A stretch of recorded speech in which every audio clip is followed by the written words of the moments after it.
සම්පූර්ණයෙන්ම උණු වතුර බාල්දියක් හලලා වගේ අතට දැනෙනවා. මෙහෙම ගල් කැටයක් අරගෙන ගැහුවොතින් කකුලට තුවාල වෙන මට්ටමේ තියෙන්නේ. ගොඩ දෙනෙක් කියන්න පටන් ගයි ස්වාමීන් වහන්සේ නමක් මොකටද ගිලන් ආරාමයක් හදන්නේ? සමහර අවස්ථාවල මං ජීවිතේ හානි කරගන්න ගිය අවස්ථාවක් තියෙනවා. කකුල් දෙකේ අන්දනේ වදිනකොට සරව බිබිලි කැඩෙනවා. මං අනන්තවත් දුක් විඳ මහත්තයා ගොඩාරියක් දුක් විඳා. අඬනවා රැයට සමහර දවස්වල මේ රෝගේ නිසා. එමට වැටෙනකම් කූණ්ඩැල්ල තමයි මම කකුල් දෙකේ තියලා තිබ්බේ.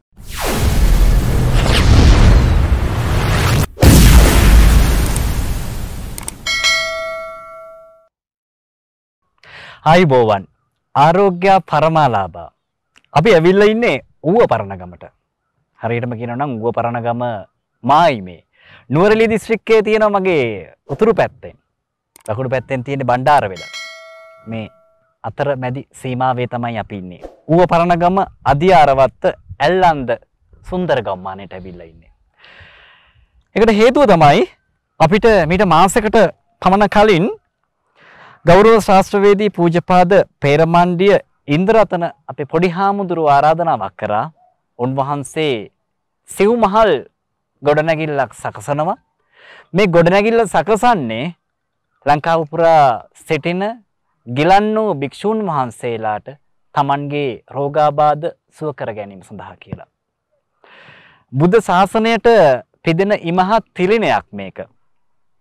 ඒක නිසා මේ කාර්යය වෙනුවෙන් ශාසනයේ චිරස්ථිතිය උදෙසා ප්‍රමුඛ ටීවී කණ්ඩායම ඊයේ දිනේදී නුවරඑළියට ඇවිල්ලා අද උදෑසනින්ම ඇල්ලන්ද මේ සුන්දර ගම්මානයට ආවා. ආවේ මේ භූමිය ඔබට පෙන්වන්න. ඔබට කියලා යම් කිසි උපකාරයක් බලාපොරොත්තු වෙන තමයි අපි මෙතෙන්ට ආවේ. අපිත් එක්ක කතා කරන්න එකතු වෙනවා.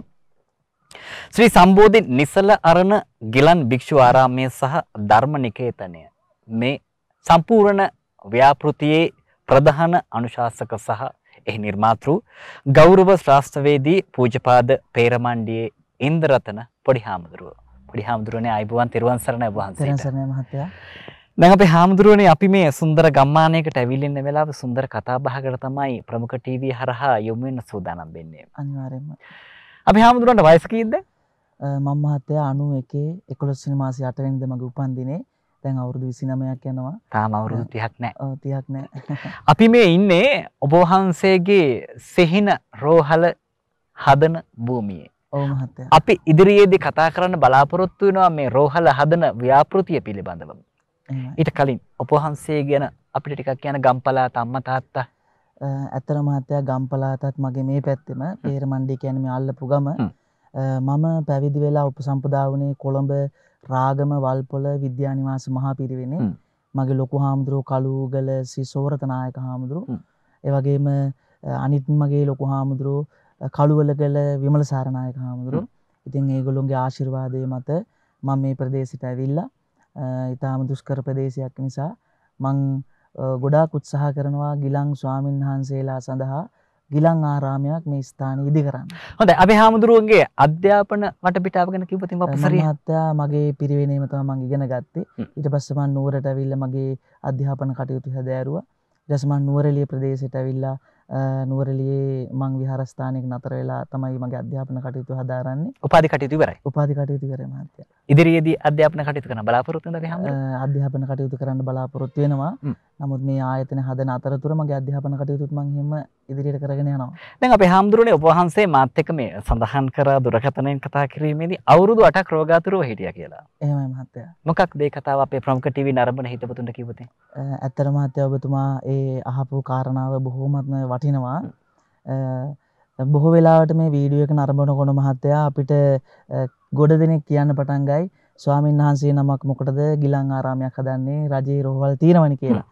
නමුත් මහත්තයා මම මේ ආයතනය හදන මූලිකම කාරණාව තමයි මට ඇත්තටම මේ ඉඩම පූජා කරනකොට මට හොඳට පන්සලක් හදාගෙන නිදහසේ තනියෙන් ස්වාමීන් ගෝලයෝ ටිකක් හදාගෙන ඉන්න පුළුවන්කම තිබුණා. නමුත් මහත්තයා මම අවුරුදු 8ක් ලංකාවේ බොහෝ රෝහල් වලදී කොළඹ මහා රෝහල, රාගම ශික්ෂණ රෝහල, ඒ වගේම සිංහල වෛද්‍ය ප්‍රතිකාරාදී ගොඩාක් දේවල් මම මේ ශරීරයේ විශාල දරුණු රෝගයක් හටගත්ත නිසා මහත්තයා මම ප්‍රතිකාර අරගත්තා. සමහර අවස්ථාවල මම ජීවිතේ හානි කරගන්න ගිය අවස්ථාවක් තියෙනවා. ඉතින් මම අවුරුදු 8ක් මහත්තයා දරුණු කුෂ්ඨ රෝගයකින් මම පෙළුණා. මගේ මේ දන හිසෙන් පල්ලෑ සම්පූර්ණ කකුල් දෙකේ විශාල රෝගයක් ආවා මහත්තයා. අර ගිහි අපි කියන්නේ අපාදුක් වින්ද කියනවා. අපාදුක් ගිහි අපි වින්දා. කියනවා කතාව. ඉතින් මම මහත්තයා එතකොට අවුරුදු 8ක් කියලා කියන්නේ මම සාමාන්‍ය පොඩි වයසක්. මම උදේට අවදි වෙනකොට මහත්තයා මගේ අඳනේ කකුල් දෙකට ඇලිලා තියෙන්නේ ඒ තරම් සැරව ගෙඩි පිපිරිලා තියෙනවා. ඇලිලා ඕජස් ගලන නිසා. ඒ වගේම මහත්තයා මම බොහෝ මානසිකව දුක් පීඩා වින්දා. බොහෝ අවස්ථාවල මහත්තයා මම පොඩි හාමුදුරුවොත් එක්ක ගැවෙසෙන බොහොම අඩුයි. ඒකට හේතුව තමයි මට ඒගොල්ලොත් එක්ක කෙලි දොලෙන් ඉන්න අවස්ථාවක් නැහැ. මොකද මේ රෝගාබාධයක් තියෙන නිසා. ඉතින් ඕනම අවස්ථාවක මහත්තයා අපි මානසිකව ගොඩාක් පීඩා විඳිනවා මේ වගේ රෝගයක් ඇති වුණ කෙනෙක්. ඉතින් මම සමහරක් දවස්වල බොහෝ අවස්ථාවල මහත්තයා මම පෑන් පහසු වෙන්න පවා ගියේ රෑ 8ට 9ට විතර. මොකද ස්වාමීන් වහන්සේලා නැති වෙලාවට ස්නානය කරන්න මේ තුවාල සෝදන්න ඕන නිසා. ඉතින් මම ගොඩාක් දාන වලට වඩිනවා අඩුයි. මොකද කකුල් දෙකේ අඳනේ වදිනකොට සරව බිබිලි කැඩෙනවා. ඉතින් ඒ වගේ ගොඩාක් දුක් විඳා. ඔව්. ඔබ වහන්සේ අපිට සඳහන් කරා අර අම්මා ඔබ වහන්සේගේ කකුල් දෙකට වැල ගෙඩි ගෙනල්ලා වැල මදුළු සුද්ධ කරලා තියලා බැඳ කියලා. අපි එතනත් පොඩ්ඩක් කතා කරමු. ඇත්තටම මේ මට කවදාවත් ජීවිතේ අමතක වෙන්නේ නැති දෙයක් තමයි මගේ මේ රෝගයත් එක්ක මම ඉඳපු දුක. ඉතින් මම විවිධ ස්ථානවල ලංකාවේ සිංහල වෛද්‍ය ප්‍රතිකාර ගන්න ගියයින් පස්සේ බොහෝ වෛද්‍යවරු මට නිගමනය කරා වැල එහෙම ගෙනල්ලා රාත්‍රියට ඒ වැල සුද්ධ කරලා කොස්සට අයින් කරලා කකුල් දෙකට ඒ වැල තියලා පත්තු වගේ බැඳලා උදේට අයින් කරන්න. ඉතින් මහත්තයා ඒ වගේ කරනකොට උදේ අයින් කරනකොට ඒ පත්තුව කකුලේ හැම ගැලවිලා තමයි ඇත්තටම තියෙන්නේ. අර සැරව අයින් වෙලා යනවා. රතු පාට විතරයි පේන්නේ. රතු පාට විතරයි පේන්නේ. ඊට පස්සේ මහත්තයා කිරිබත් එහෙම උයලා රාත්‍රියට ඒ කිරිබත් කකුල් දෙකේ තියලා බැඳලා මං අනන්තවත් දුක් විඳ මහත්තයා ගොඩාරියක් දුක් විඳා. ඉතින් මම විතරක් නෙමෙයි මේ රෝගේ නිසා දුක් විඳේ මගේ ලොකු හාමුදුරුවෝ දුක් විඳ මානසිකව. මගේ අම්මලා ගොඩාක් දුක් විඳා. ලොකු හාමුදුරුවෝ අපේ හාමුදුරුවෝ මගේ ලොකු හාමුදුරුවෝ කළුවල කෙලෙස විමලසාර ලොකු හාමුදුරුවෝ ඒ වගේම වල්පොල අනෝමදස්සේ ලොකු හාමුදුරුවෝ තමයි ගොඩාරියක්ම දුක් විඳේ. මම මහත්තයා අඬනවා රැයට සමහර දවස්වල මේ රෝගේ නිසා. මොකද කොළඹ ප්‍රදේශයේ තමයි මම වැඩ හිටියේ රාගම ප්‍රදේශයේ. ඉතින් ඌෂ්ණයට මේ කකුල් පුපුරල වගේ තමයි මට දැනෙන්නේ ගින්දර විසින වගේ තමයි මේ කකුල් දෙකෙන්. හාමුදුරනේ මේ රෝගය හැදෙනකොට වයස කීයද? මට මහත්තයා එතකොට මං හිතන්නේ අවුරුදු 15ක් 13ක් වගේ අතර තමයි මට හැදුනේ. ඉතින් ඉස්සෙල්ලාම මගේ මේ එක කකුලක තමයි ආවේ. ඉතින් අපි චූටි සෙල්ලම් කරන වයස නිසා එච්ච ලොකුවට හිතුවේ නැහැ. ගණන් ගත්තේ නැහැ. නමුත් පසු කාලින මහත්තයා එක කකුලක සම්පූර්ණ වෙන්න පටන් ගත්තා. ඊට පස්සේ ඒ වගේම අනිත් කකුලෙත් ආවා. දැන් එතකොට ඔබ වහන්සේ කියනවා මේ ධර්ම දේශනාවකට දානයකට අඩු ධර්මයේ සම වයසේ ස්වාමින් වහන්සේ කෙනෙක් එක්ක අර කොළුකමට සෙල්ලම් කරන්නවත් යන්න අවස්ථාවක් ලැබුණේ නැහැ. පුංචිකමට සෙල්ලම් කරන්න. එතරම් දුක්ඛිත ජීවිතයක් තමයි ඔබ වහන්සේ ගත කරේ. මම හිතනවා මහත්තයා මම තමයි ගොඩාක්ම දුක් විඳි කියලා. මට කියන්නේ මේ වගේ රෝගයක් තියෙන ස්වාමීන් වහන්සේලා අතරේ මම ගොඩාක් දුක් විඳා. ඉතින් මහත්තයා හොඳම උදාහරණයක් තමයි මම ගෙදර ආවෙන් පස්සේ ඔය වෛද්‍යවරු නිගමනය කරන විදිහට කූඩැල්ලෝ 20ක් 25ක් ගෙදර අරගෙන ආවිල්ලා අපේ අම්මයි තාත්තයි. ඉතින් ඒ දෙන්න මගේ කකුල් දෙක මේ පුටුවක් උඩ තියලා කකුල් දෙකේ තියෙන කූඩැල්ලෝ. කූඩැල්ලෝ තියලා අපි සිංහල වෛද්‍ය ක්‍රමයේදී විශ්වාස කරනවා කූඩැල්ලෝ විස අදිනවා කියලා. ඒ වගේ කූඩැල්ලෝ එල්ලලා බිමට වැටෙනකම් කූඩැල්ලෝ තමයි මගේ කකුල් දෙකේ තියලා තිබ්බේ. ඒ වගේ මානසිකව මම මහත්තයා ගොඩාක් දුක් විඳා. එක්තරා දවසක මම පන්සලේදී මගේ ජීවිතේ පවා හානි කරගන්න යනවා. මට මේක වේදනාත්මකයි නිසා. ඉතින් මම මේ දේ ප්‍රකාශ කරන්න ඕනේ. ඉතින් අපි පුංචි කාලේ මහාන වුණේ සමහරක් වෙලාවට අනවබෝධයෙන් හරි ස්වාමීන් වහන්සේලා අතරින් වැරදි සිද්ධ වෙනවා. මාව ඇත්තටම ගොඩාක් ප්‍රතික්ෂේප වුණ අවස්ථාවක් තියෙනවා. පොඩි පුංචි ස්වාමීන් වහන්සේලා මගේත් එක්ක දානවල දඬ එච්චර මූලිකත්වයක් දුන්නේ නැහැ. මොකද මට කුෂ්ඨ රෝගයක් තියෙන නිසා. ඒ උන්වහන්සේලාගේ මේ පුංචි වයස නිසා වෙන්න ඇති. ඉතින් උන්වහන්සේලා ඒ වගේ අවස්ථා තිබුණා. ඉතින් මම දෙන දෙයක් වැළඳුවේ නැහැ. එකට මගෙත් එක හිටියේ නැහැ. ඒ වගේ අවස්ථා තිබුණා. හොඳයි. අපේ හාමුදුරුවනේ අපේ බුද්ධ ශාසනය අපි අහලා තියෙනවා බුදුරජාණන් වහන්සේ පූතිගත්ත තිස්ස ස්වාමින් වහන්සේට උවටන් කරනවා. උන්වහන්සේට මේට වඩා ශරීරෙම කුෂ්ඨ රෝගෙ තිබුණා. ඔව් මහත්තයා. උන්වහන්සේත් සමහර ස්වාමින් වහන්සේලා අතර ප්‍රතික්ෂේප වුණා. සමහර වෙලාවට උන්වහන්සේ ස්වාමින් වහන්සේලා ළඟට ගියේ නැහැ. බුදුරජාණන් වහන්සේ පූතිගත තිස්ස ස්වාමින් වහන්සේ ළඟට ඇවිල්ලා බෙහෙත් කරා. ඇත්තටම මහත්තයා මේ වෙලාවේ මම විශේෂයෙන් සඳහන් කරන්න ඕනේ බුදුරජාණන් වහන්සේ පූතිගතතිස්ස ස්වාමීන් වහන්සේ ගාවට ගිහිල්ලා උටන් කළා වගේම මම පුංචි ස්වාමීන් වහන්සේ කෙනෙක් විදිහට අසරණ වෙලා ඉන්නකොට මට අම්මා කෙනෙක් තාත්තා කෙනෙක් වගේ ගොඩාක් මට බුදුවරයෙක් උනේ මගේ ලොකු හාමුදුරුවෝ වල්පොල අනෝමදස්සි ස්වාමීන් වහන්සේ. උන්වහන්සේ මහත්තයා මම නිින්ද යනකම් කකුල් දෙකේ එළිඟ තෙල් ගාලා මට පිඹ ඉන්නවා මං වේදනාත්මකව අඬද්දි. ඉතින් හාමුදුරුවෝ තමයි මගේ ඔළුව අත ගාලා පුතේ තාමත් පුතේ කියලා කතා කරන්නේ. පුතේ මේ ඔයාට විතරක් නෙමෙයි මේ රෝගේ තියෙන්නේ අපි ඒක කොහොම හරි හොද කරගමු කියන මාව දැඩිව එයා තමයි ඒ ස්වාමීන් වහන්සේ තමයි මාව ශක්තිමත් කරේ. බුදු පියෙක්. උන්වහන්සේ ඇත්තටම බුදු පියෙක්. මම තාමත් පින්කමක් කරත් උන්වහන්සේට විශේෂයෙන් පින් අනුමෝදන් කරනවා සහ ආශිර්වාද කරනවා මාව රැකගත්තට. අද මං ශාසනයේ ඉන්නේ හාමුදුරුවෝ නිසා මහත්තයා. මම ගොඩාක් මේ ජීවිතේ හානි කරගන්න ගිය අවස්ථා තියෙනවා. ඉතින් මම එක්තරා දවසක මගේ ජීවිතේ හානි කරගන්න ගියා මම විසින්ම නැති කරගන්න මේ රෝගය නිසා. ඉතින් හාමුදුරුවෝ තමයි මාව දැඩිව ආරක්ෂා කරගෙන මාව යහපත් මාර්ගයට ගෙනාවේ. අද වෙනකන් මගේ අධ්‍යාපන වලට සියලු වියදම් දරන්නේ මගේ ලොකු හාමුදුරුවෝ. ඉතින් උන්වහන්සේට පුළුවන් ඉතින්. ඔබ හිතනවා ඇති ස්වාමින් වහන්සේ කෙනෙක් සියදිවි නසා ගන්න ගියාට පස්සේ ආයෙත් කවර කතාවද? ඒ සිතුවිල්ල ඔබට පහළ වෙනවා. ඔබේ මහපටැංගිල්ලේ තුවාලයක් තියෙනකොට ඔබ කොතරම් පීඩාවටපත් වෙනවද? මහපටැංගිල්ලේ නියකන්නක් කුණු වෙලා සැරව ගලනකොට කොතරම් වේදනාවටපත් වෙනවද? මේ කකුල් දෙක පුරාවටම හොරි අපේ භාෂාවෙන් කියනවා නම් හොරි දාලා පැසවලා කහපාටට මේ ගෙඩි පුපුරලා ලේනකොට තව කවර කතාවද? තමන්ගේ සියදිවි නසා ගන්නව ඇරෙන්න කරන්න කිසිම දෙයක් නැහැ. පොඩි හාමුදුරුවෝ කෙනෙක් අවුරුදු 20ක්වත් නැහැ. ඔබ එය තේරුම් ගන්න. නමුත් ලොකු හාමුදුරුවන්ගේ පිනට මේ රංකද අද ජීවත් වෙනවා. මේ බුද්ධ පුත්‍රයා අද ජීවත් වෙනවා. උන්වහන්සේ අපි ඉදිරියේදී කියනවා ඒ තමන්ගේ කුෂ්ඨ රෝගයේ හින්දා පීඩා විඳලා ලබාගත් අත්දැකීම් එක්ක අනිත් ස්වාමින් වහන්සේලාත් මේ රෝගයෙන් මුදවා ගන්න ඉතා වටිනා වැඩ කොටසක් කරනවා. අපි ඉදිරියේදී ගැන කියනවා. පොඩි හාමුදුරනේ අවසරයි. මේ වෙලාවේ ප්‍රමුඛ ටීවී නරඹන අපේ හිතවතුන්ට ලෝකවාසී ජනතාවට ඔබ වහන්සේගේ පාද පෙන්වන්න අවසරද? කමක් නෑ මහත්තයා. මොකද ඇත්තටම මේ වීඩියෝ එක බලන ගොඩ දෙනෙක් ඉන්නවා සංවේදී අය. මොකද ස්වාමින් වහන්සේලා කවදා බොරු කියන්නේ නෑනේ. එතකොට මටත් ඇත්තට පෙන්වන්න පුළුවන් මගේ රෝගේ තිබුණ කකුල් දෙක. මොකද ඒ අයට දැනෙන්න පුළුවන් මේ ස්වාමීන් වහන්සේ ඇත්තක්ද කියන්නේ බොරුවක්ද කියන්නේ කියන එක මේ වීඩියෝ කරා දැක ගන්න පුළුවන්. මේ තියෙන්නේ ඇත්තටම මගේ කකුල් දෙක. මෙතනින් තමයි පල්ලෑ සම්පූර්ණ කුෂ්ඨ රෝගී ආවේ. දැන් මහත්තයාට පේනවා ඇති. දැන් ඔබ වහන්සේගේ මම අතුරට කම නැහැ හැමදෙනේ මේ පිහිටි සම මේ සම සුදු පාටයි. මේ සම සුදු පාටයි.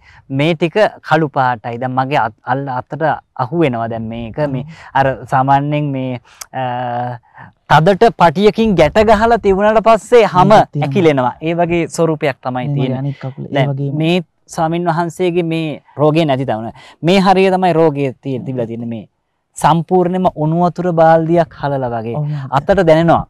ප්‍රමුඛ ටීවී නරඹන ඔබට මම කියන්නේ මගේ අතට ස්වාමින් වහන්සේ කකුල පිරිමදිනකොට ඒ වේදනාව මට දැනෙනවා. තාම හයියලා නැහැ. මෙහෙම ගල් කැටයක් අරගෙන ගැහුවොතින් කකුලට තුවාල වෙන මට්ටමේ තියෙන්නේ. ඒතරම් තාම සුවපත් වෙලා නැහැ. ඔබට තව නරඹන්න පුළුවන් මේ හැමදෙර මේ කකුලත් එක ළඟ තියලා පෙන්නන්න. තාම මේ කැලලි තියෙන මේ කැලලි. තාම සනීප නැහැ. තාම බස් එකක යන්නවත් බැරි මට්ටමක් තියෙන. මොකද කාගේ හරි බෑග් එකක් හරි මේ වැදුරෙන් තුවාල වෙන මට්ටමේ තියෙන්නේ. දැන් අපේ කකුල තරම් හැම සවිමත් නැහැ. දැන් අපේ හාමුදුරුවනේ ශ්‍රී සම්බෝධි නිසල අරණ ගිලන් භික්ෂු ආරාමයේ සහ ධර්මනිකේතනයේ ඔබට මේ කතා බහ අතරතුර වාරයේ ඔබට දර්ශනය වේවි මෙහි ඡායාරූප සහ වීඩියෝ පට මේ ව්‍යාපෘති වාර්තාව මට ඔබ වහන්සේ එවනවා. ඒ වද්දී ඔබ වහන්සේ තමයි මේ ප්‍රධාන අනුශාසක සහ නිර්මාතෘ ස්වාමින් වහන්සේ. එතකොට තව පිරිසක් ඉන්නවා ගිහි පිරිසක් මේ ප්‍රදේශයේ සිටින මේ දානපතීන් සහ නිලලත් ප්‍රභූ පැලැන්තියේ උදවිය. ඔවුන්ගේ මූලිකත්වයෙන් තමයි මේ වැඩසටහන ක්‍රියාත්මක කරන්නේ. පස් අවුරුදු සැලැස්මක් විදියට මහල් 4කින් සමන්විත මේ දවන්ත ව්‍යාපෘතිය සකසන්න ඔබ වහන්සේ තීරණය කරේ මේ රෝගී තත්ත්වෙමද?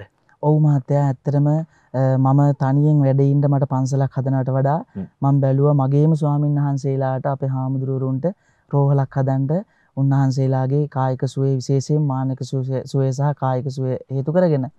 ඉතින් මෙතන මහත්තයා අපි පස් අවුරුදු සැලැස්මේ මේ හදන ගිලන් රෝහලේ ගිලන් භික්ෂුආරාමේ ස්වාමින් වහන්සේලාට ගොඩාක් ප්‍රතිකාර කරන්නේ අධීර 3කින්.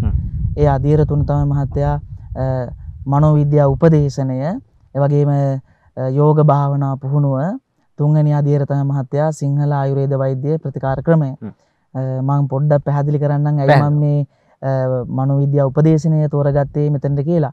මහත්තයා විශේෂයෙන්ම කායික රෝගයක් ඇතිවිච්ච ස්වාමීන් වහන්සේ නමකට විතරක් නෙමෙයි ඕනම කෙනෙක් ගොඩාක් මානසික විඳවනවා.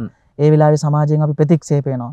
එතකොට අපිට තියෙන එකම සැනසෙල්ල තමයි මහත්තයා මනසට බෙහෙත් කරන කිස්සෙල්ලම. ඒ නිසා මමත් මනෝවිද්‍යා උපදේශනය හදාරපු ස්වාමීන් වහන්සේ නමක් විදිහට මම අනිවාර්යයෙන් කියන්නේ මෙතන බෙහෙත් අරගන්න ස්වාමීන් වහන්සේලාට උපදේශන වැඩසටහන් තමයි මූලිකවම කරන්නේ. කවුරු හරි ස්වාමීන් වහන්සේ නමක් වැඩි ගමම්ම උන්වහන්සේ උපදේශනයට යොමු කරලා උන්වහන්සේව පළවෙනිම අවස්ථාවේදී සනසනවා. ඒ කියන්නේ අපේ හාමුදුරනේ ඔබ වහන්සේ කියපුවර පෞකාර සිතුවිල්ල ආයි ජීවිතේටවත් ස්වාමීන් වහන්සේ කෙනෙකුට හිතන්නවත් දෙන්නේ නැහැ. නෑ මහත්තයා. ඔව්. ඉතින් පළවෙනි අධීර මේ විදිහට උපදේශනය, දෙවෙනි අධීර තමයි මහත්තයා යෝග භාවනා පුහුණුව. අපි ඇත්තටම සමහරක් වෙලාවට ශරීරයේ විවිධ රෝගාබාධ හට ගන්නවා මහත්තයා මේ පෘෂ්ටිමත් භාවය නිසා. ඉතින් මම යෝග භාවනා පුහුණුව මගින් උන්වහන්සේලාට ප්‍රතිකාර කරනවා. තුන්වෙනි අධීර තමයි මහත්තයා සිංහල ආයුර්වේද වෛද්‍ය ප්‍රතිකාර ක්‍රමය. ඉතින් මගෙත් එක බොහෝමත්ම සත්පුරුෂ වෛද්‍යවරු ටිකකුත් එකතු වෙලා ඉන්නවා. උපදේශන වැඩසටහන් වලට බොහෝමත්ම සත්පුරුෂ මට උගන්වපු මහාචාර්යවරයෙක් එකතු වෙලා ඉන්නවා. එතුමා නමින් සරත් චන්දසේකර කියලා. ඉතින් බොහෝමත්ම සත්පුරුෂයෙක්. ඒ වගේම ඒ සියලුම දේවල් නොමිලේ සිදු කරලා දෙන්න තමයි මහත්තයා වෛද්‍ය ප්‍රතිකාර මේ ස්ථානයට ඇවිල්ලා සියලු දෙනාම නොමිලේ සිදු කරන්න තමයි ඒගොල්ලෝ කැමැත්ත ප්‍රකාශ කරලා තියෙන්නේ. හොඳයි. අපි කොළඹ ඉඳලා දුරු කතර ගෙවාගෙන ඊයේ නුවරඑළියට ඇවිල්ලා ඊට පස්සේ මේ වැලිමඩ හරහා අපි මේ ස්ථානයට ඇවිල්ලා අපි හාමුදුරුවනේ කොළඹ ඉඳන් කරන්න දෙවිච්ච වැඩසටහනක් මේ භූමියේ ඉඳලා කරන්න උත්සාහ කරේ ඔබට මෙහි ඇත්ත තත්ත්වය පෙන්වුම් කරන්න. අපි ස්වාමින් වහන්සේගේ හීනයක් තියෙනවා. මේ මහල් 4කින් සමන්විත මේ රෝහල ඊටමත් ඉක්මනින් සකසන්න. හාමුදුරුවනේ මූලික වියදම කෝටි 3ක්. කෝටි 3ක් මහත්තයා. කෝටි 3කින් මේ සියලුම පද්ධතිය සකසලනින්ම කරන්න පුළුවන්. ඔව් මහත්තයා ඇත්තටම පුළුවන්. ඒ වගේ ටිකක් ලොකු මුදලක් ගියේ මේක කඳුකර ප්‍රදේශයක්. අපිට සිද්ධ වෙනවා බැමි කීපයක් හරි ගස්සන්න. භූවිද්‍යාව හා පතල් කැණීමකින් මේවා නායන්නේ නැහැ කියලා අපිට තහවුරු කරලා තියෙනවා. නමුත් මෙතන බොහෝ පිරිසක් වැඩ වාසය කරන නිසා අපි හදන ආයතනයේ ශක්තිමත් වෙන්න ඕන නිසා තමයි මහත්තයා සියලුම ඒ දේවල් සූදානම් කරලා අපි මේ වගේ මුදලක් අපිට යන්නේ. ඉතින් මූලික වැඩ ටික කරගෙන අපි දැනට ආරම්භ කරලා තියෙනවා. අපි බලාපොරොත්තු වෙනවා පින්වත් ඔබ හැම දිනාගෙම මම මේ ඇත්තටම රෝගී ස්වාමීන් වහන්සේ නිසාවත් මං ඉල්ලීමක් කරන නිසාවත් නෙමෙයි. අපි හැමෝම කවදා හරි දවසක ලෙඩ එනවා. අපි දන්නේ අපිට මොන වගේ ලෙඩ රෝග අපිට හැදෙනවද කියලා. ඉතින් මම ඉල්ලීමක් කරනවා මේ වීඩියෝ එක නරඹන හැම දිනාගෙම මට පුළුවන් විදිහින් මේ ආයතනය හදාගන්න ඔබගේ කාරුණික උපකාරය ආධාරය යොමු කරන්න කියලා. හොඳයි. අපි හාමුදුරුවනේ මේ භූමිය බලන්නත් අපි යන්නට ඕනේ. ඉතින් මේ වෙලාවෙත් මම ඔබෙන් ඉල්ලීමක් කරනවා.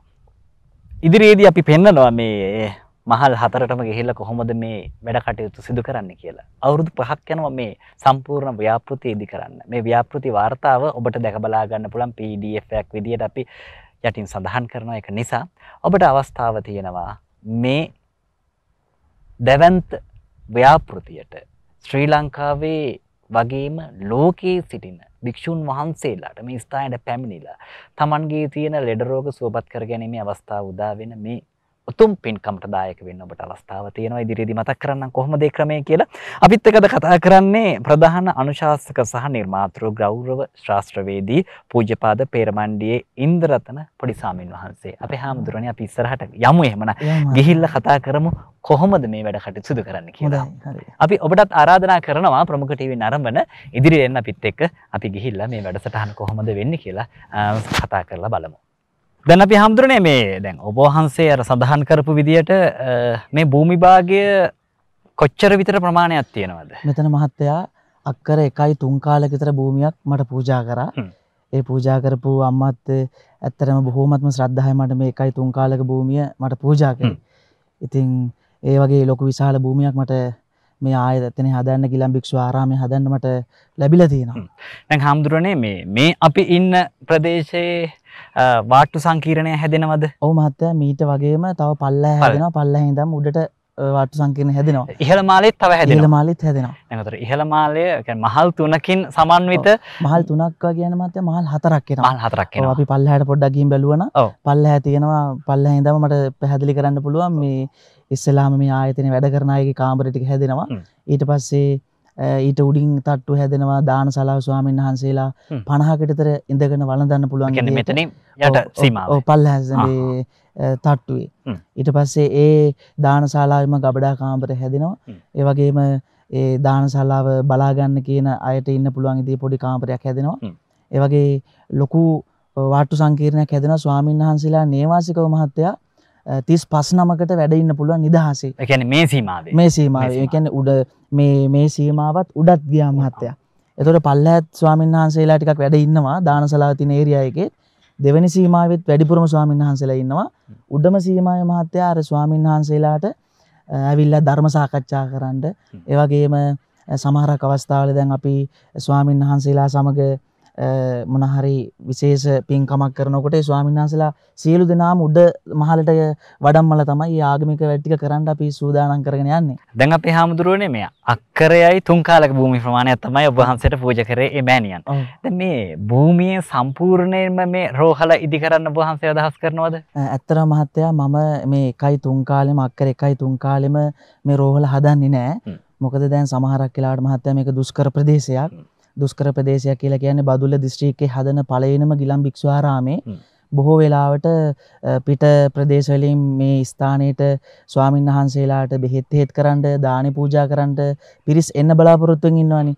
එතකොට ඒ අය ආවම අනිවාර්යෙන් මෙතන රාත්‍රියක් නතර වෙලා තමයි යන්න වෙන්නේ. මොකද කවුරුත් මෙතෙන් තාම එකපාරේ යන්නේ නැහැ. මේක ටිකක් සුන්දර පරිසරයක් නිසා. මම මේ භූමිය ඇතුලේ මහත්තයා ඒ එන අයටත් නිදහසේ නතර වෙලා දානි වෙලා ඒ ස්වාමීන් වහන්සේලාට පූජා කරලා යන්න පුළුවන් විදිහේ නේවාසික පහසුකම් පවා මේ භූමිය තුලම හදනවා. ඉතින් ඒ නිසාම තමයි මහත්තයා මම මේක තට්ටු 3කට භූමිය හදන්නේ. නැත්තම් මට පුළුවන්කම තිබුණා තැන් තැන් වල මේ රෝහල හදන්න. නමුත් මම එකම තට්ටු 3කට හදන්නේ පිටින් එන අයටත් නිදහසේ ඇවිල්ලා දානි උයලා ඒවා පූජා කරලා යන්න පුළුවන් පහසුකම් තියෙන්නත් ඕන නිසා. ඉන්ද්‍රරතන පොඩි හාමුදුරුවෝ කිව්වා වගේම බදුල්ල දිස්ත්‍රික්කයේ ඉන්න මිනිසුන්ට වගේම ලංකාවේ ඕනෑම තැනක ඉන්න අපේ දායක දායිකාවන්ට මේ ස්ථානයට ඇවිල්ලා මේ ස්ථානයේ ගිලන්ව ප්‍රතිකාර ලබන භික්ෂුන් වහන්සේලාට වැඩන් කිරීමේ අවස්ථාව උදා වෙනවා. හිතවතුනේ ප්‍රමුඛ ටීවී අපි කොළඹ ඉඳන් කිලෝමීටර් ගණනාවක් ගෙවාගෙන මේ ඌව පරණගම වැලිමඩ මේ ප්‍රදේශයට අපි ආවේ. අපේ පොඩි හාමුදුරුවෝ අපේ නිලීමක් කරා. මේ වගේ උදාර කාර්යයක් සිදු වෙනවා කියලා. මේ කාර්යය සමස්ත භික්ෂු ශාසනයටම රන් එලියක්. භික්ෂුන් වහන්සේලා අසනීප වෙලා ඉන්නවා. රට වටේම උන්වහන්සේලාට ප්‍රතිකර්ම කරන්න ඕනි කියලා අපේ පොඩි හාමුදුරුවන්ගේ හිතේ පහළ වෙනවා ලොකු සිතුවිල්ලක්. ඒ අතාර්ථයක් කරගන්න ප්‍රමුඛ ටීවී අපි ඔබෙන් පුංචි දෙයක් කියලානවා. අපිට පුළුවන් නම් රුපියලකින් ආධාරයක් කරන්න. මේ ස්ථානය ගොඩනගන්න. එය ඉමහත් කීර්තියක් ගෙන දේවි මේ ප්‍රදේශයට වගේම මේ රටටම. අපි හාමුදුරුවනේ අපි ඉස්සරහට යමු. අපි තව පහළ මාලයට යන්නත් ඕනේ. යන් අපි බලමු ගිහිල්ලා. දැන් අපේ හාමුදුරුවනේ මේ තනිකර කඳු බෑවුමක් තියෙන නේද? ඔව් මහත්තයා මෙතන ඇත්තටම මේ ආයතනය හදන්නේ සාමාන්‍ය කඳු බෑවුමක හදන්නේ. මොකද මේ ප්‍රදේශ මහත්තයා කොහොමත්ම කඳුකර ප්‍රදේශයක්නේ. එතකොට අපිට තැනිතලා ප්‍රදේශයක් හොයාගන්න බැරි නිසා මේ මෙතන මහත්තයා මේ හදන ගිලන් ආරාමේ අපි යන්නේ මේ දැන් පළවෙනිම මහලෙට. පළවෙනි මහල. දැන් හාමුදුරුවනේ මේ සම්පූර්ණ මේ කන්ද කපලා තමයි මේ හදලා තියෙන්නේ. ඔව් මහත්තයා කන්ද කපලා කියන්නේ ඇත්තටම අපිට පිහිටි පොළවේ හදන්න බැරි වුණා. මොකද එහෙමනොත් ස්වාමීන් වහන්සේලා කිහිප නමකට විතරයි මෙතන ඉන්න පුළුවන් ඉන්නේ. ඒ නිසා මගේ ඉංජිනේර මහත්තයාත් එක්ක අපි සාකච්ඡා කරලා ස්වාමීන් වහන්සේලා 35 නමකට නිරෝගී වැඩ ඉන්න පුළුවන් තැනක් විදියට තමයි පොළොව අපිට කපන්න සිද්ධ වුණා. කඳු වලල්ලකින් වට වෙලා තියෙන භූමි බෑවුමක තමයි ශ්‍රී සම්බෝධි නිසල අරණ ගිලන් භික්ෂු ආරාමයේ සහ ධර්මනිකේතනයේ සැකසෙන්නේ. වටින් මැහෙන්නේ කුරුළු කොබියන්ගේ නාදය. එයත් ඔබ වහන්සේට හරි අපූර්ව අත්දැකීමක්. ඇත්තම මහත්තයා මේ මම විශේෂයෙන්ම මේ පරිසරය තෝරා ගන්න හේතුව තමයි මේ ප්‍රදේශය මගේ උපන් ගම. ඒ වගේම තමයි මහත්තයා මම පැවිදි වෙලා ප්‍රවෘජා භූමියටපත් වෙලා උපසම්පදා වුණේ කොළඹ රාගම විද්‍යානිවාස මහා පිරිවෙනේ. මම අවුරුදු ගානක් එහෙ ඉන්නකොටම දැකපු දේ තමයි ගෝසාකාරී පරිසරයක් තමයි මහත්තයා අපිට දකින්න තියෙන්නේ. ඉතින් මට ඕනි වුණා ගමේ තියෙන සුන්දරත්වයේ ලෝකෙට අරගෙන යන්න පුළුවන් එක්තරා ආයතනයක් වෙනා මේ ස්ථානය. සහ විශේෂයෙන් මහත්තයා අපිට මූලිකම වෙන්නේ ලංකාවේ ස්වාමීන් වහන්සේලාට විතරක් නෙමෙයි සමහරක් වෙලාවට විදේශීය ස්වාමීන් වහන්සේලා වැඩ ඉන්නවා. උන්වහන්සේලාත් හරි කැමති මේ නිස්කලංක ප්‍රදේශයකට ඇවිල්ලා බණ භාවනා කරන්න. ඒ නිසාම තමයි මම මේ ධර්මනිකේතන කියන නම දැම්මේ. මොකද බෙහෙත් ගන්නවා වගේ මහත්තයා බණ භාවනා කරන්න, ධර්ම ප්‍රගුණ කරන්න ඒකට ගැළපෙන පරිසරයක් විදිහට තමයි මම මේ ස්ථානේ තෝරගත්තේ. අපි හැමෝටම දැන් ඉස්සරහට යමු. දැන් මෙතන වෙන්නේ මොකද්ද කියන කාරණාව දැනගන්නත් වෙන. දැන් අපි ඉන්නේ මේ පළමු මහලේ. පළමු මහලේ. ඔව්. මෙතන තමයි මහත්තයා ඇත්තටම අර තියෙන්නේ අපි ආරක්ෂිත බැම්ම ඉදි කරනවා මේකට. දැනට ඉදිවීම පවතිනවා. දැනට ඉදිවීම පවතිනවා. මේ ආරක්ෂිත බැම්ම ඉදි කරලා මහත්තයා පළවෙනියටම හදන්නේ මේ ආයතනයේ වැඩ කරන සේවකයෝ ඉන්නවා. ඒ අය ගිහි අය. එතකොට ඒ අයට ස්වාමීන් වහන්සේලා සමග එකට වැඩ එකට ඉන්න බැරි නිසා ඒ අයට තමයි යටම මහලේ අපි හදන්නේ කාමර 5ක බාත් รู මක ඒ අයට කෑම කන්න ඒරියා එකක් අපි හදනවා. ඊට පස්සේ අපි මේ ඉන්න භූමිය මහත්තයා මෙතන ස්වාමීන් වහන්සේලා 3-9කට වැඩ ඉන්න වෙනම තනි කාමර හැදෙනවා. ඒ වගේම ස්වාමීන් වහන්සේලා 59කට නිදහසේ වාඩි වෙලා එකට දානවල දාන්න පුළුවන් ඉතින් දන්ශාලාව හැදෙනවා. ඒ වගේම දන්ශාලාවට එහා පැත්තේ කුස්සිය හැදෙනවා ස්වාමීන් වහන්සේලාට දානේ හරි ගස්සන. ඒ වගේම දානශාලාවට මෙතෙන්ද මහත්තයා මේ පාර තියෙනවා. මේ දානශාලාවටම වාහන එන්න පුළුවන්. ආය තැන් දෙක තුනක වාහන නතර කරලා එන්න අවශ්‍යතාවයක් නැහැ. මෙතෙන්දම වාහනයක් ගන්න පුළුවන් ඉතින් අපි මේ ලේයර් 4ම හරි ගස්සලා තියෙනවා. ඒ වගේම ඔබ වහන්සේ මට මුලින් සඳහන් කරා අපි මෙතෙන්ට ආවට පස්සේ මේ පාර සකසලා තියෙන්නේ ගිලන්නුණු ස්වාමින් වහන්සේ කෙනෙකුට රෝද පුටුවෙන් එන්න පුළුවන් ආකාරයට කියලා. අතර මහත්තයා මේක කඳුකර ප්‍රදේශයක් නිසා හදන්නෙත් මේක කන්දක නිසා අපිට ඇත්තටම ලිෆ්ට් එක වගේ දෙයකට යන්න ලොකු මුදලක් යනවා. ඇත්තටම මම ඒ තරම් ලොකු ශක්තිමත් ස්වාමීන් වහන්සේ කෙනෙක් නෙමෙයි. ඒ නිසා මම මගේ ඉංජිනේර මහත්තයා දැනුවත් කළා ස්වාමීන් වහන්සේ නමක් රෝද පුටුවෙන් හරි මේ බිල්ඩින් 3ෙන්ම අරන් යන්න පුළුවන් විදිහට හරි ගස්සන්න කියලා. දැන් අපි හැමදෙරෝනේ සම්බෝධි නිසල අරණ සකසන්න මූලික වශයෙන් රුපියල් කෝටි 3ක මුදලක් ඔබ වහන්සේ ඇස්තමේන්තුගත කරලා තියෙනවා. දැන් මේ ඇස්තමේන්තුගත මුදල ඔබ වහන්සේට සොයා ගන්න පුළුවන්ද කියලා ගැටලුවක් මට අපි අර මුලින් කතා කරද්දි දැනුණා. දැන් මට අහන්න හිතුණා දැන් මේ සකසන ආරක්ෂිත බැම්මට කොතරම් විතර මුදලක් ගියාද? මහත්තයා ඇත්තටම මේ ගිලන් ආරාමේ හදනක මගේ ආසාව වුණාට මගේ බලාපොරොත්තු වුණාට මේක ඉතාම දුෂ්කර කාර්යයක් මට තනියෙන් කරගන්නක. මොකද ගොඩාක් දුෂ්කර ප්‍රදේශයකත් මේක ඉදි වෙන නිසා මේ පළවෙනිම ආරක්ෂිත බැම්ම හදනක තමයි මහත්තයා අපි මුල්ගල් තියලා ඉවරලා කරපු පළවෙනිම කාර්යය. මේකට බැම්මට විතරක් මහත්තයා ලක්ෂ 7.5ක විතර මුදලක් අපිට වියදම් වෙනවා. දැනට ලක්ෂ 6ක් විතර මම වියදම් කරලා තියෙනවා. ඇත්තටම මහත්තයා මේකට වියදම් වුණ ආකාරය ඔබතුමාලට පැහැදිලි කරනවා බොහොම ඇත්තටම කනගාටුයි. කියන්නේ මට හරි වේදනාත්මකයි සඳහන් කරන්න. ඔව් අපේ හැමදෙරෝනේ ඔබ වහන්සේට ප්‍රශ්නයක් නැත්නම් මේ වෙලාවේ ප්‍රමුඛ ටීවී නරඹන අපේ හිතවතුන්ට සඳහන් කරන්න ඔබ වහන්සේ කොහොමද මේ මුදල් හොයාගත්තේ කියන කාරණා. මහත්තයා මම අර මුලින් ඔයාලට කිව්වා වගේ මම ගොඩාක් අවුරුදු 8ක් විතර රෝගාතුරයට පහාමුදුරුව කෙනෙක්. ඉතින් මට මගේ කකුල් දෙකේ තිබ්බේ දරුණු කුෂ්ඨ රෝගය නිසා බොහොම අර ඇවිදින්න බැරි සහ මට බස්සල ගොඩක් යන්න අමාරු ගතිය තිබුණා. ඉතින් මගේ අම්මලා මගේ ලොකු හාමුදුරුවෝ මගේ සහෝදරයෙකුත් මට අරන් දීලා තිබුණා පොඩි ත්‍රීවිල් එකක්. ඉතින් මම ඒ ත්‍රීවිල් එක හදිසියෙම අපේ අම්මලටත් කියන්නේ නැතුව මම ඒකත් මිල කරලා මේකට මුදල් ටිකක් මම යොමු කළා.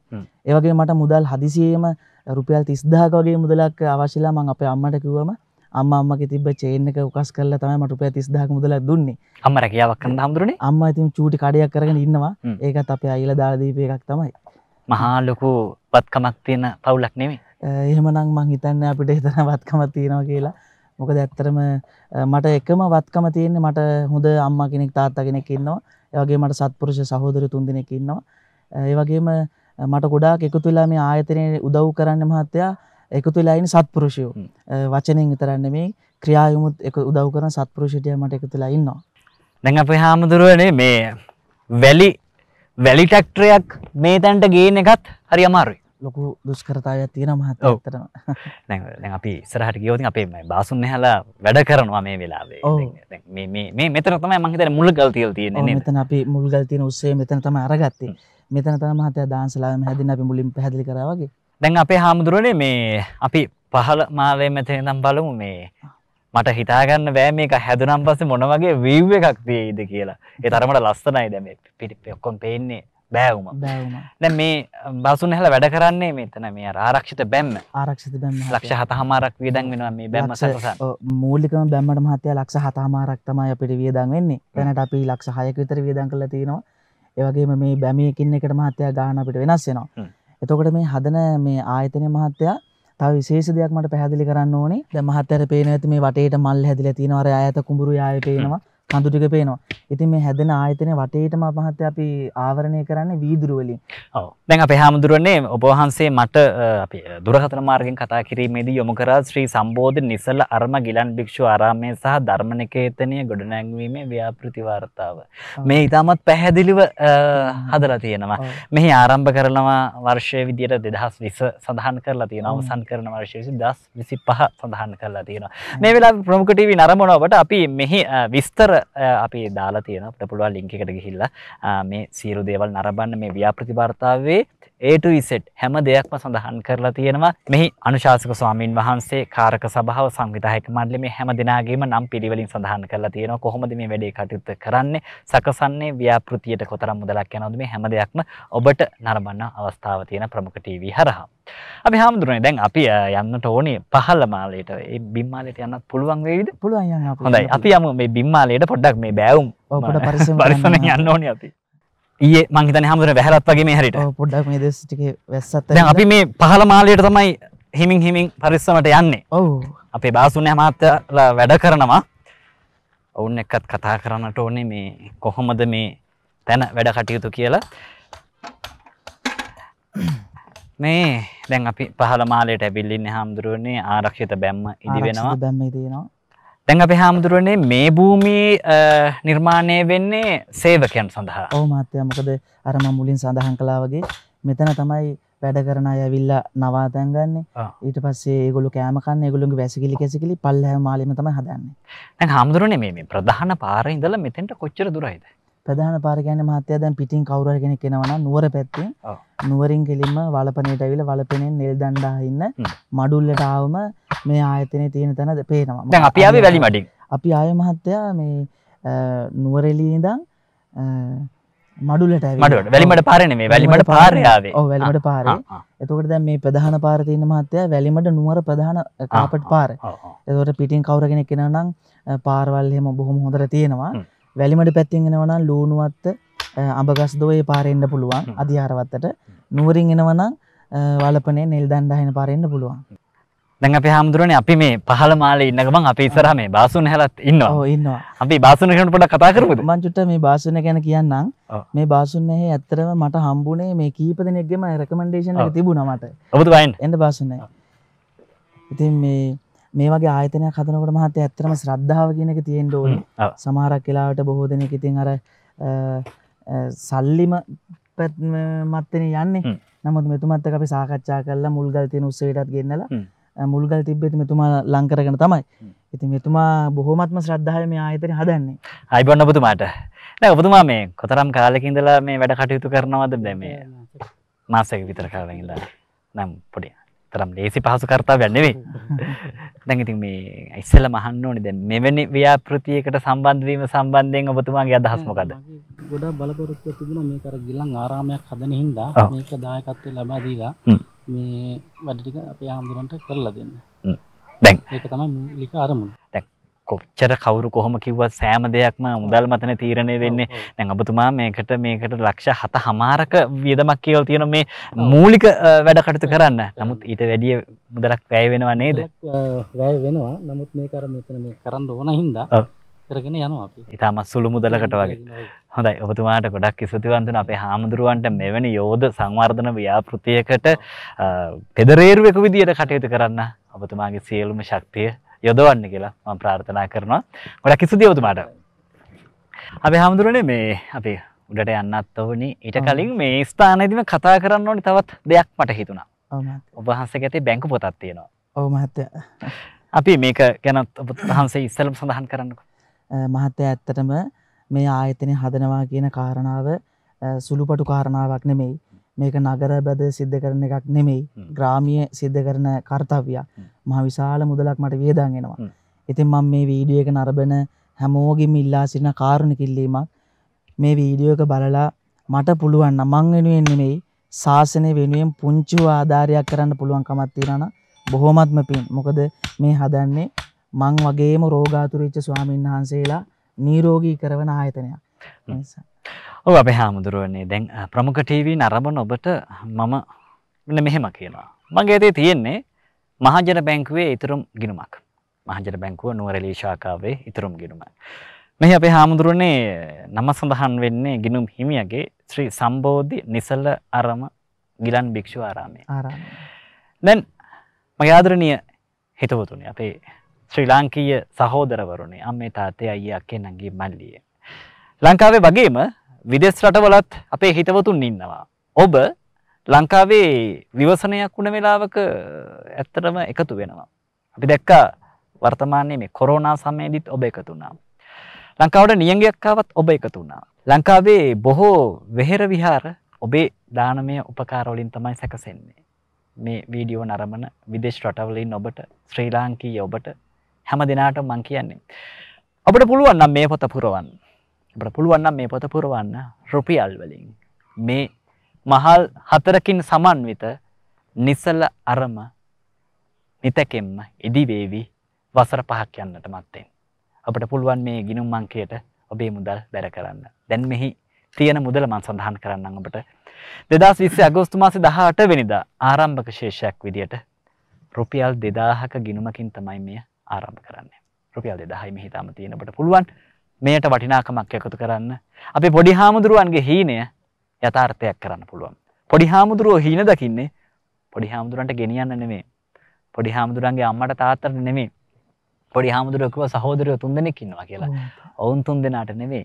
මේ සැකසෙන භික්ෂු රෝහල සම්බුද්ධ ශාසනයට උන්වහන්සේගේ අද්දකින් අපේ ශක්තියෙන් පූජා කරන්න තමයි උන්වහන්සේ සූදානම් වෙන්නේ. ඒක නිසා ඔබට පුළුවන් මේ සඳහා දායකත්වය ලබා දෙන්න.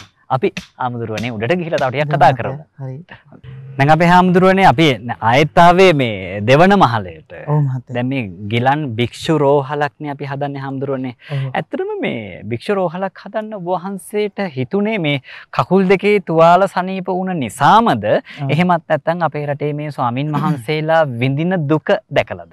මම මහත්තයා මුලින් කිව්වා වගේ මේ ආයතනය මට ඇත්තටම ගිලන් ස්වාමින් වහන්සේලාටම හදන්න හිතුනේ.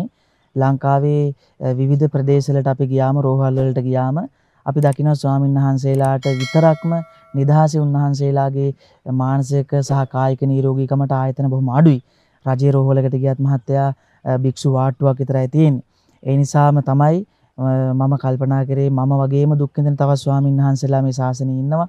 අපි දැක්කේ නැති වුණාට උන්වහන්සේලා සමහරක් වෙලාවට දුෂ්කර ප්‍රදේශ නිසා වඩින්න බෑ කොළඹ වගේ නාගරික ප්‍රදේශවලට. ඒ නිසාම තමයි මහත්තයා මම මේ ආයතනේ මේ වගේ ප්‍රදේශයක හදන්නේ. ගොඩාක් ග්‍රාමීය දුක් විඳින ස්වාමීන් වහන්සේලාටම තමයි මම මේ ආයතනේ හදන්නේ. පොඩි හාමුදුරුවන්ගේ විස්තර දැනගන්න පුළුවන්. පොඩි හාමුදුරුවන්ගේ දුරකථන අංකය ඔබ වහන්සේ මතක් කරන්න. ඒ වගේම තිරේ දිස්සෙනවා. හොඳයි මහත්තයා මගේ දුරකථන අංකය 071යි 211යි 73 45.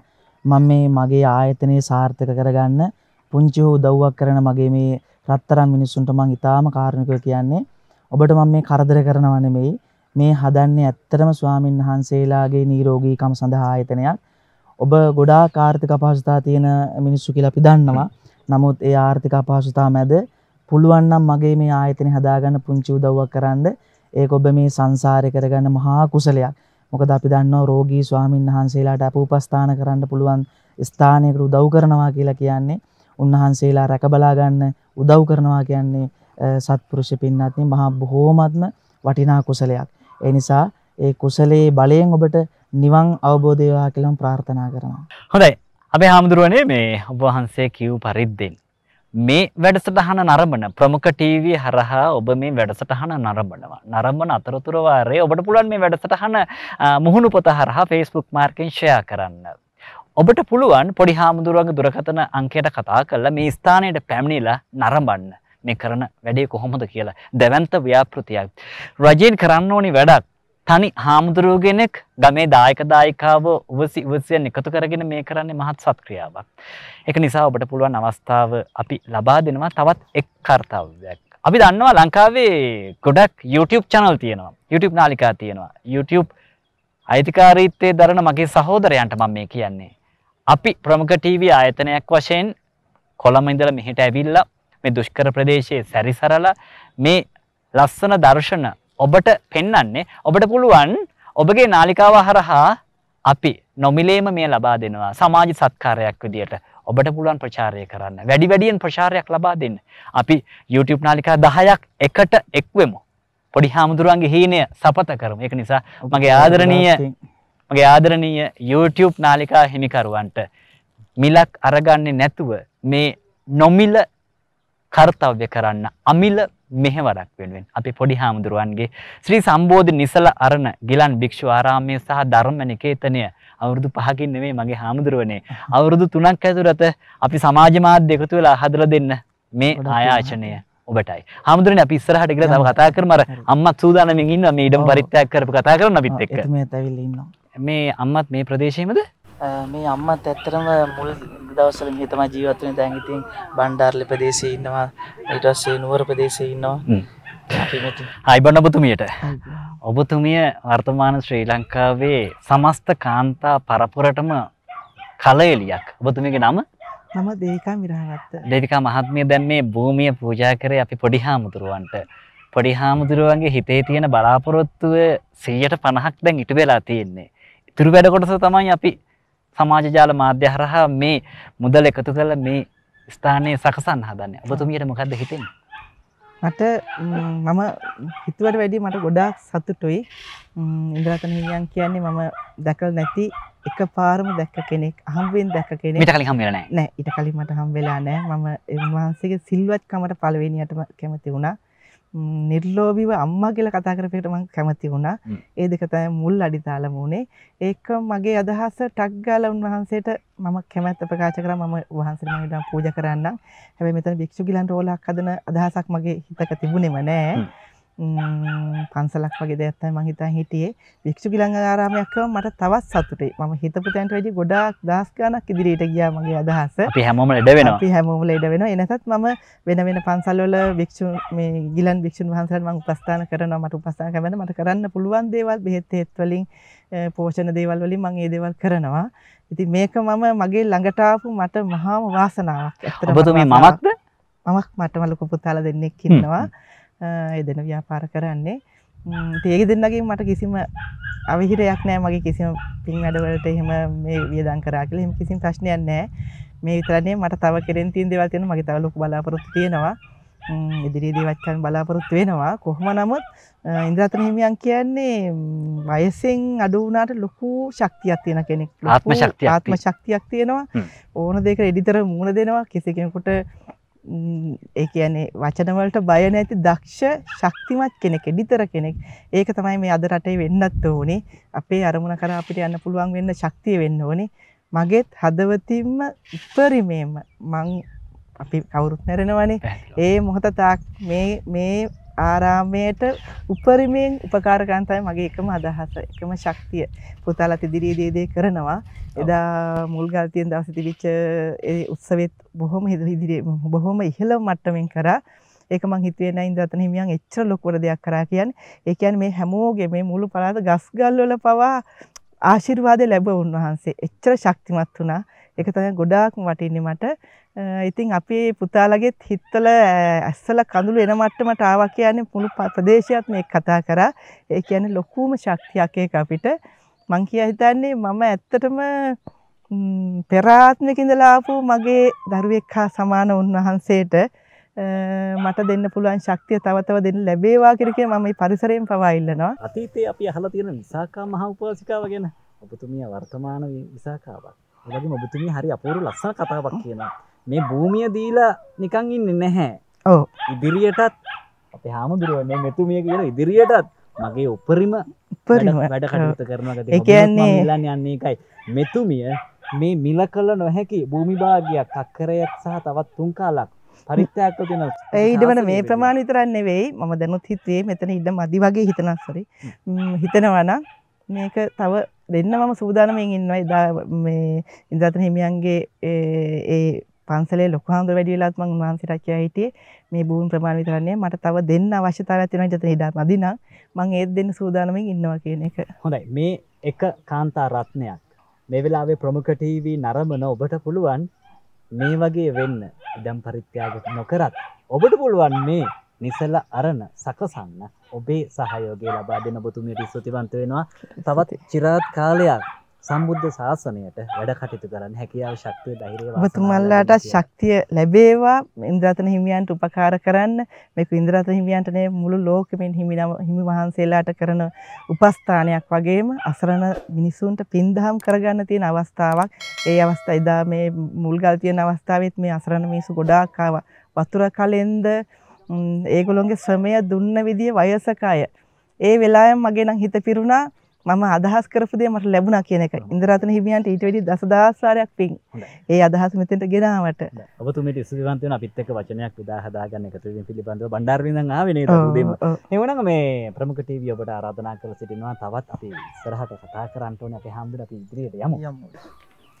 අවසාන වශයෙන් අපේ හාමුදුරුවනේ ලක්ෂ 300ක් අපේ රටේ ඉන්න පින්වත් මිනිස්සුන්ට මේක සුළු දෙයක්. ඒවනේ අපේ හාමුදුරුවෝ. ඇත්ත මහත්තයා. ලංකාවෙන් විදේශ රටවලට ගිහිල්ලා විදේශ විනිමය හොයන අපේ රටේ දුවදරුවන්ට මේක පුංචි මුදලක්.